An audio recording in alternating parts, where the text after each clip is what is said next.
Efesiërs 4 vers 1 tot 6. Ek druk julle dit op die hart, ek wat 'n gevangene is omdat ek die Here dien.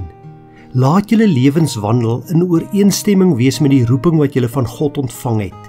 Wees altyd beskeie, vriendelik en geduldig en verdra mekaar in liefde. Lê julle daarop toe om die eenheid wat die Gees tussen julle gesmee het te handhaaf deur in vrede met mekaar te lewe. Daar is net een liggaam en net een Gees, soos daar net een hoop is waartoe God julle geroep het.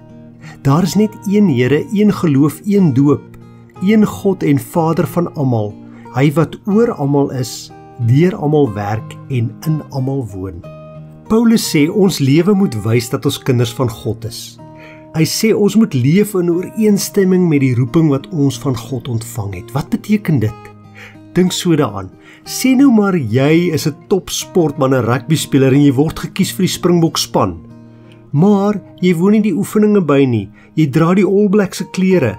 Jy eet verkeerd. Jy oefen glad nie meer nie. Jy raak oorgewig.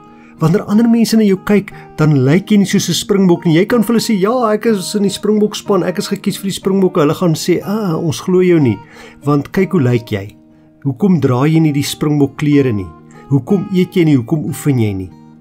Sien, ons moet lewe volgens die roeping wat ons van God ontvang het. Daarom sê Paulus moet ons beskeie wees, vriendelik, geduldig, ons moet mekaar in liefde verdra. Dan sê hy nog 'n ding, hy sê, lê jou daarop toe om die eenheid wat daar tussen gelowiges is, te handhaaf deur in vrede met mekaar te lewe.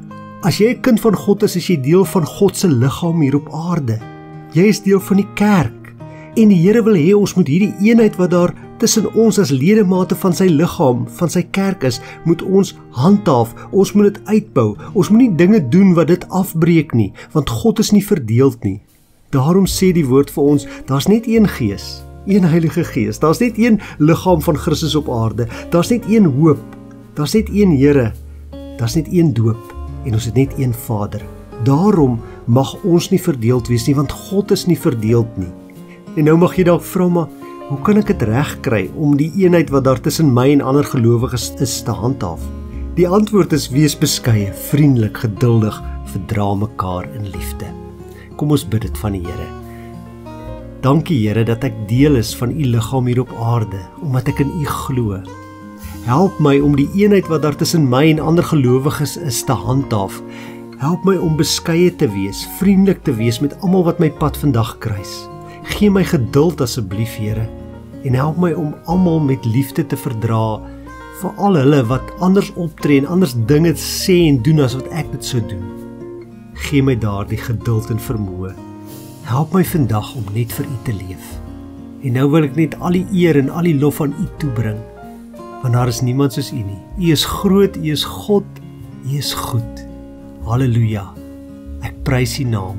Amen.